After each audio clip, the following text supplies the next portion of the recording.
हाय, नमस्कार. मी स्नेहा कोक द फॅमिलीमध्ये पुन्हा एकदा तुम्हा सर्वांचं खूप सारं स्वागत करते. कसे आहात तुम्ही सर्वजण? आशा करते तुम्ही सर्वजण मस्त मजेत आणि भरपूर आनंदात असाल. सो आज आमच्या दिवसाची सुरुवात काहीशी अशी झालेली आहे. आत्ता वाजलेले आहेत 4:15. ॲक्च्युली आरोही तर 5 वाजतापासून अभ्यासाला उठलेली आहे आणि मीही तिच्यासोबत. पण मी माझी कामं आवरत होती आणि फायनली ती बोलली, मम्मा बस झाली कामं, आता घे माझा अभ्यास. कारण आजपासनं आरोहीच्या स्कूलमध्ये म्हणजे नवीन हा उपक्रम आहे खरं तर. मंथली टेस्ट सिरीज त्यांनी स्टार्ट केलेली आहे या मंथपासनं. आणि तिचा आजचा पहिला सायन्सचा पेपर होता आणि त्यामुळे ती अभ्यास घेऊन बसली होती. आणि ही ना सरप्राईज टेस्ट होती खरं तर. म्हणजे त्यांना खूप आधीपासून सांगितलं नव्हतं, अगदी 2 दिवसाआधीच सांगितलं आणि आता टेस्ट घेत आहेत. त्यामुळे जरा गोंधळलेली आरू. पण तिची ना एक सवय छान आहे. ती ना एक्झामच्या दिवसांमध्ये तरी कमीत कमी सकाळी उठून अभ्यास करते, रिव्हिजन करते. आणि सकाळी उठून अभ्यास करण्याचे फायदे तर तुम्हाला माहीतच आहे. म्हणजे कॉन्सन्ट्रेशन आपलं खूप छान राहतं त्यावेळेस. आणि खरं सांगू का, मला कंटाळा आला होता. माझे डोळेही दुखत होते. म्हणजे अर्ध्याच तासाचा फरक पडला तसं तर माझ्या उठण्यामध्ये. कारण तशीही दररोज 5:15 म्हणजे 5:30च्या दरम्यान मी उठते. आज अगदी 5च्या अलार्मवर उठावं लागलं आणि त्यात आरोहीचा अभ्यास. आणि तिचं चाललेलं असतं, मम्मा हे घे, मम्मा ते घे, मम्मा ते घे, किंवा समजावून सांग. बऱ्याचशा गोष्टी मी तिला क्लिअर करते. म्हणजे आरोही 8ला आहे आणि तिचा सिलेबस आता ती CBSEची आहे, त्यामुळे किती टफ आहे तुम्ही समजू शकता. आणि मी म्हणजे बऱ्यापैकी ना म्हणजे थोडं मला प्राऊड ऑफही होते की अजूनही 8मध्ये आहे तरी बऱ्यापैकी मी तिचा सिलेबस कवर करू शकते किंवा तिला शिकवू शकते. पण काही काही गोष्टी अशा असतात ना जिथे माझेही हात टेकतात. शेवटी आपण मराठी मीडियमची मुलं आणि त्यामुळे कधीतरी असं होतं की नाही बाळा, मला नाहीच जमत आहे. कितीतरीदा मग तिचं असं म्हणणं असतं, तू ChatGPTला विचार, यूट्यूबवर सर्च कर, समजून घे आणि मला सांग. तेव्हा मी तिला ऑप्शन देत असते, बाई मी इतकं करेस तोवर तूच ChatGPTला विचार, तूच यूट्यूबचे व्हिडिओ बघ आणि तुझीच तू समजून घे. कारण कधी कधी तेही म्हणजे शिकणंही नकोसं वाटतं, माहीत आहे का. म्हणजे एका लेवलला असं होऊन जातं, इतका टफ सिलेबस ना तो, शिकता शिकता इतका वेळ निघून जातो त्यामध्ये. त्यावेळेस अशी म्हणते मी तिला की नको बाई, तू बघ, शेवटी घे मोबाईल, घे आणि तुझं तू कर.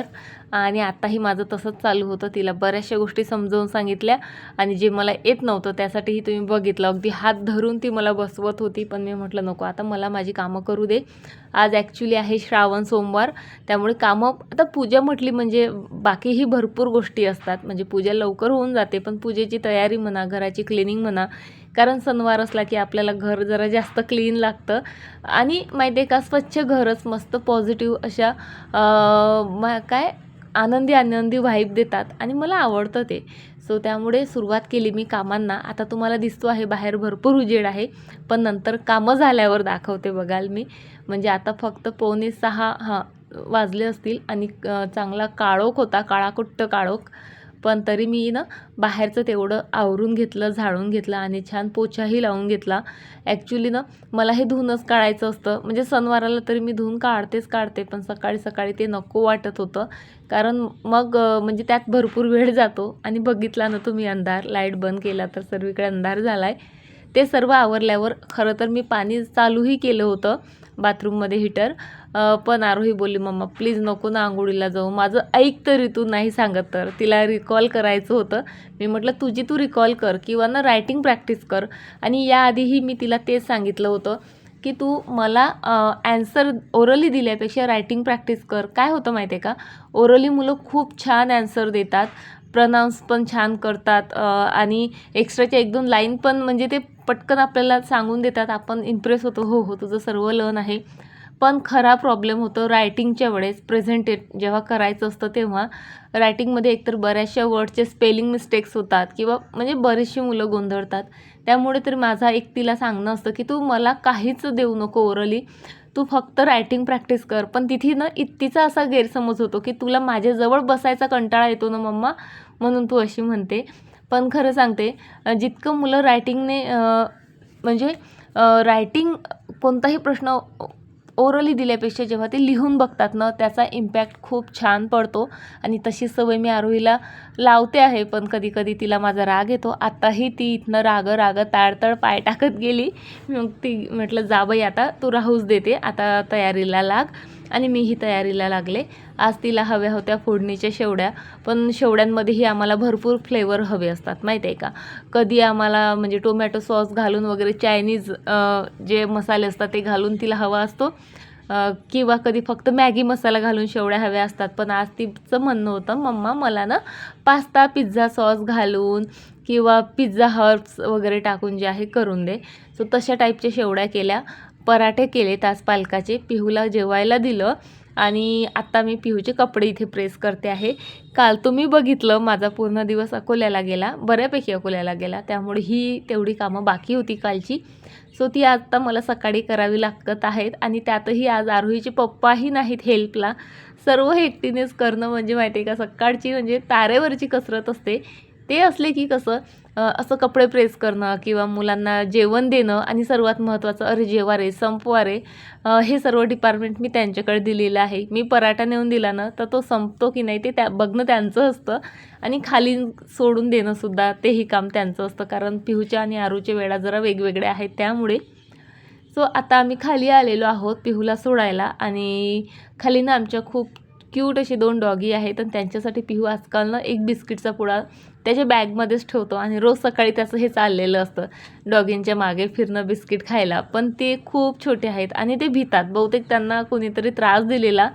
नाहीतर डॉगी कसे इझिली आपल्याजवळ येतात, लाडावतातही. पण हे दोन्हीही पिल्लं दूर दूर पडतात. आम्ही बराच प्रयत्न केला त्यांना खाऊ पिऊ घालायचा, पण ते काही बाहेर येईनाच. सो शेवटी चला आता आमची बस यायचा वेळ झाला, म्हणून आमचा इतका लाड वगैरे वगैरे वगैरे चाललेला. पिहूची बस गेली की लगेच 10 मिनिटात आरोहीची ही बस येते. एरवी कसं आरोहीचे पप्पा असले की ते पिहूला खाली घेऊन येतात, तेवढ्या वेळात मग मी आरोहीला वेणी वगैरे घालून देते. पण ते नसले की मला सर्व म्हणजे पिहूच्या वेळा आधीच करावं लागतं, आरोहीचंही. त्यामुळे जरा घाईगडबड होते. त्यानंतर घरी आली, पहिले तर मुलांच्या वॉच लावल्या चार्जिंगला आणि थोडं घर आवरतच होते, तर एक मैत्रीण आली आणि बघा तिने मला इतकी सर्व बेलपत्र आणून दिलीत. आणि मागच्या वेळेस काय झालं होतं माहीत आहे का, माहीत नाही कसं बेलवाला आमच्या बिल्डिंगला आला म्हणते, पण मलाच आवाज आला नाही की काय, मला बेल मिळालं नव्हतं. सो माझ्या मैत्रिणीकडे होतं, सो तिने काही म्हणजे थोडंफार होतं तर मला मिळालं. यावर वेळेचा तो अनुभव म्हणजे माझ्या मैत्रिणींना आठवण राहिला. म्हणून बघा हिनेही प्रीतीने जे आहे न मागता मला एवढं सर्व बेल आणून दिलं. त्यानंतर आणखी एका मैत्रिणीचा तर कालच कॉल आला होता, स्नेहा आमच्या बिल्डिंगला बेलवाला आला आहे, पाठवू का तुझ्याकडे म्हणून. पण त्याआधीच काल म्हणजे मी आंघोळीलाच गेली होती संडेच्या दिवशी, बेलवाला आला आणि मला न विचारता न सांगता आरोहीच्या पप्पांनी बेल घेऊनही घेतलं होतं. कारण मागच्या सोमवारचा त्यांना अनुभव होता की माझी चिडचिड वगैरे चाललेली होती. बरं चला बेल वगैरे निवडून घेतलं मस्त. त्यानंतर पूजा मी पूर्ण आटोपली आणि पूजा आटोपल्यानंतर आता इथे मी रांगोळी काढते आहे. मागच्या वेळेसही बोलली होते मी, म्हणजे कॅमेरा मी ऑन करतच नाही, कारण पूजा आणि ते म्हणजे मोबाईलकडे सर्व लक्ष असतं, मग पूजेत कमी. त्यामुळे आधी पूजा वगैरे आटपून घेतली, नंतर रांगोळी काढली. आणि आता जे कापूर वगैरे वगैरे राहिलं होतं ते सर्व करते.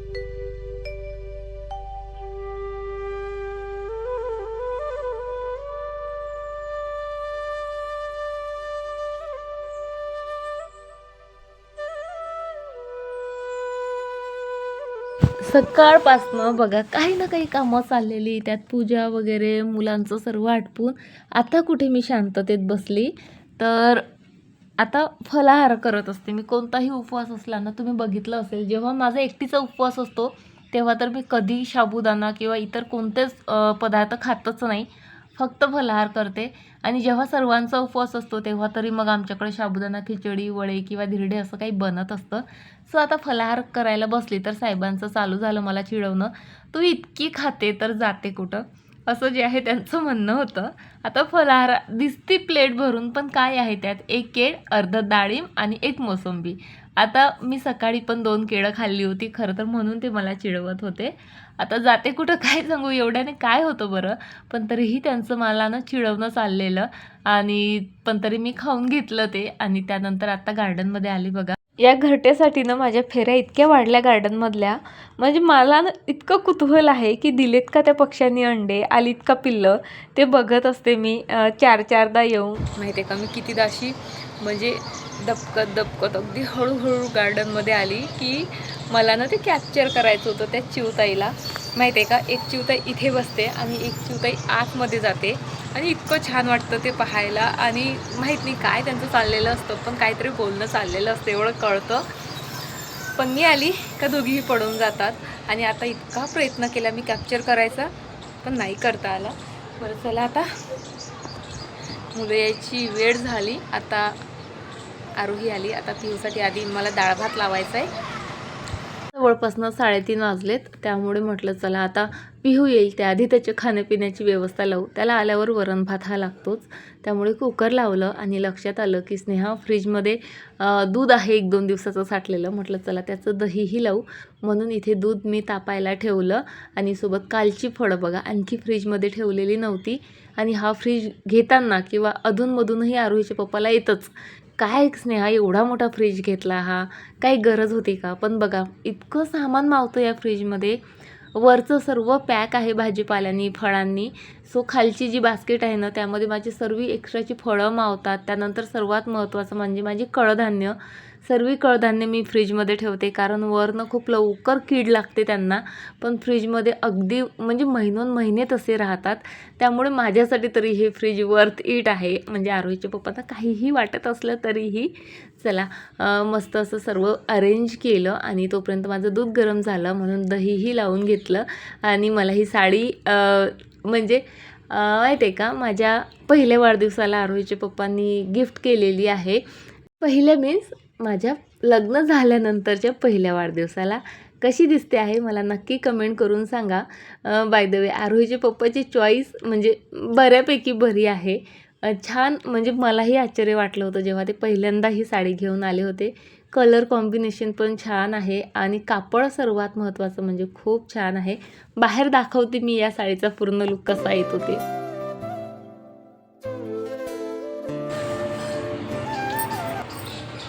आज ना मी खूप खूप खूप खूप जास्त आनंदित आहे. आणि जे मी मॅनिफेस्ट करत होते इतक्या दिवसापासून फायनली जे आहे म्हणजे थोडं का होईना मला मिळतं आहे. त्यापैकी खूप जास्त आनंदित आहे मी. यूट्यूबवर किती माझा मेहनत आहे, किती माझा संघर्ष चालला आहे, तुम्ही सर्व बघता आहात. पण अजूनही म्हणजे केच्या समोर मिलियनपर्यंत म्हणजे असं म्हणजे तो प्रवास माझा म्हणजे स्वप्नातच चाललेला आहे. अजूनही यूट्यूबवर पाहिजे तसं यश मिळालेलं नाही. अजून एकही व्हायरल असा व्हिडिओ गेलेलाच नाही, लाखात नाही, मिलियनमध्ये तर लांबच. पण फायनली इंस्टाग्रामवर तसं काहीसं होताना दिसतंय मला. होप सो आज सायंकाळपर्यंत किंवा उद्या संध्याकाळपर्यंत, उद्या सायंकाळपर्यंत जो आकडा माझ्या डोक्यात होता तो होईल तिथपर्यंत पोहोचेल मी, असं वाटतंय मला. आणि खूप जास्त आनंदित आहे मी इंस्टाग्रामवर काल रील टाकली, ती पाहते मी आज सायंकाळी यूट्यूबवरही टाकेल. आणि म्हणजे व्ह्यूज यावेत, फॉलोअर्स वाढावेत, लाईक्स याव्यात. म्हणजे प्रत्येक रील अपलोड करताना एकच स्वप्न असतं की देवा प्लीज ही तरी पळस सुटू देत, हिला तरी व्ह्यूज येऊ देत, हिला तरी फॉलोअर्स भेटू देत वगैरे वगैरे.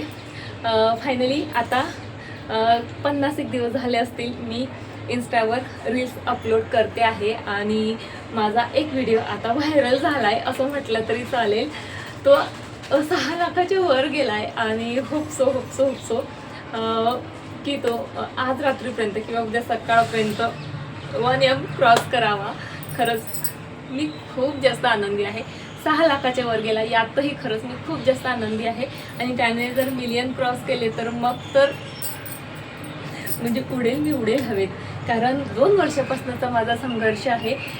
यूट्यूबवर चाललेलीच आहे मेहनत. तिथे यश मिळायला म्हणजे वेळ लागतोय. कमीत कमी इथे जरी मला थोडंसं सक्सेस मिळालं तर कसं मग आपण ना असं जिवंत होऊन उठतो. आणखी मेहनत करायची ताकद आपल्यात येते, खूप उत्साह येतो. सो होप सो माझ्यासाठी प्रेयर करा की माझे व्हिडिओ इन्स्टावर तर व्हायरल होता येतच, यूट्यूबवर सुद्धा व्हायरल होऊ देत आणि ते तुमच्या हातात आहे. प्लीज माझे व्हिडिओ लाईक करत जा आणि प्लीज शेअर करत जा. Please please please. चला आता काही कामं करायची आहेत ते करते आणि आरोहीला ही न्यूज सांगायचीच आहे. मी वाट बघते आहे 1 मिलियन व्हायची. जर आज 1 मिलियन झाले ना सायंकाळपर्यंत तर सांगेल किंवा मग उद्या सांगेल. ती डॅम खुश होणार आहे, जाम जाम जाम खुश होणार आहे ती. कारण हे यूट्यूबचं किंवा इन्स्टाचं पाहिलेलं म्हणजे पहिले तिने बघितलेलं स्वप्न आहे ते मी फक्त पूर्ण करते आहे एवढंच. चला सो पुन्हा एकदा तुम्हा सर्वांना खूप खूप खूप थँक्यू. आणि तुम्ही जर मला आणखी इन्स्टावर फॉलो केलेलं नसेल तर प्लीज इन्स्टावरही फॉलो करा.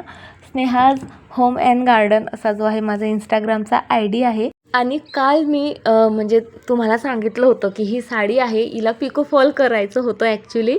पण माझी जी फ्रेंड होती ती नाही आहे म्हणून मी स्वतः ट्राय करते आहे.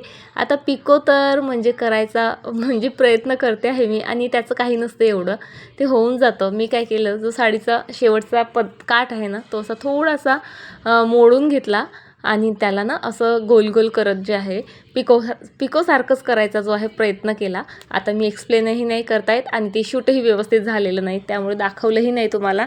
पण हां, फॉल मी अगदी अगदी अगदी प्रॉपर लावली. फॉल लावण्याआधी मी 7 ते 8 व्हिडिओ बघितलेत आणि त्यातनं शिकले आणि हा माझा पहिला प्रयत्न आहे. आणि म्हणजे ज्या गोष्टी जमतात ना किंवा नवीन नवीन गोष्टी तशाही मला शिकायला फार आवडतात आणि जिथे पैसे वाचत असतील त्या गोष्टी तर जरा जास्तच. सो साडीला पिको करताना काही नाही, आधी मी साडी व्यवस्थित खरं तर अंथरून घेतली, त्यानंतर काही जागा सोडून त्यावर फॉल व्यवस्थित ठेवून बघितली आणि प्रत्येक वेळेस व्यवस्थित प्रेस करून म्हणजे साडीला असं तो झोल पडतो बघा फॉलचा तो पडणार नाही किंवा वळ्या येणार नाहीत, तिरपी तारपी लागणार नाही याची पूर्ण काळजी घेऊन फॉल अगदी प्रॉपर अशी लावून घेतली. आणि माझे यामध्ये 2 तास गेले. मला वाटलं खूप सोपी काम आहे, मी इझिली करून घेईल, पण नाही, पूर्ण 2 तास लागले मला या गोष्टींसाठी. पण कशी लागली फॉल चला दाखवते तुम्हाला.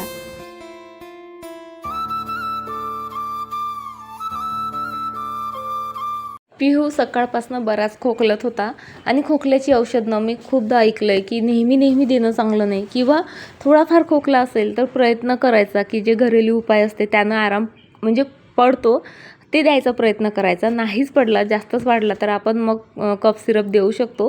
म्हणून इथे मी अद्रक आणि सहज त्याला देत होती आणि माझं त्याचं चाललेलं इथे भांडणं खरं तर की बाबा म्हणजे चाटून खा, त्यावर पाणी पिऊ नको, पण ते तिखट लागतं त्यामुळे मग त्याचं चाटणं म्हणजे पाणीच पिणं चाललेलं. सो असा काहीसा होता आजचा आमचा दिवस. चला या छानशा दिवसासोबत आजचा जो व्हिडिओ आहे तो मी इथे संपवते आणि तुम्हाला उद्या भेटते अशाच एका छान व्हिडिओसोबत. तोपर्यंत फ्रेंड्स स्वतःची काळजी घ्या. व्हिडिओ आवडला असेल लाईक करा, शेअर करा, हाईप करा आणि छान छान सपोर्ट करा. चला बाय.